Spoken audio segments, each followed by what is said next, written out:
விருதுநகர் மாவட்டம் கீழத்தாயில்பட்டியில் பட்டாசு ஆலையில் நடந்த வெடி விபத்து தொடர்பாக ஒருவர் பலியான நிலையில் தற்போது போர்மேன் கைது செய்யப்பட்டிருக்கிறார். கூடுதல் விவரங்களை எமது செய்தியாளர் கருப்பசாமி வழங்க கேட்கலாம்.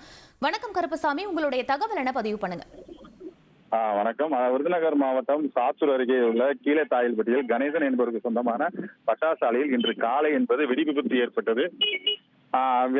இந்த வெடி விபத்தில் 15க்கும் மேற்பட்ட அறைகள் முற்றிலுமாக சேதமடைந்தன. மேலும் இந்த வெடி விபத்தில் ஒருவர் உயிரிழந்த நிலையில் 4 பேர் படுகாயங்களுடன் சிவகாசி அரசு மருத்துவமனையில் சிகிச்சை பெற்று வருகின்றனர்.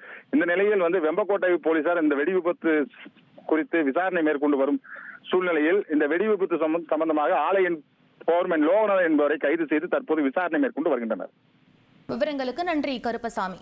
ட்ரெண்ட ஃப்ரெண்ட் ஆக்கிக்கோங்க. தந்தி டிவியின் சப்ஸ்கிரைபர்ஸ் அண்ட் ஃபாலோவர்ஸ் குடும்பத்துல நீங்களும் இணையுங்க.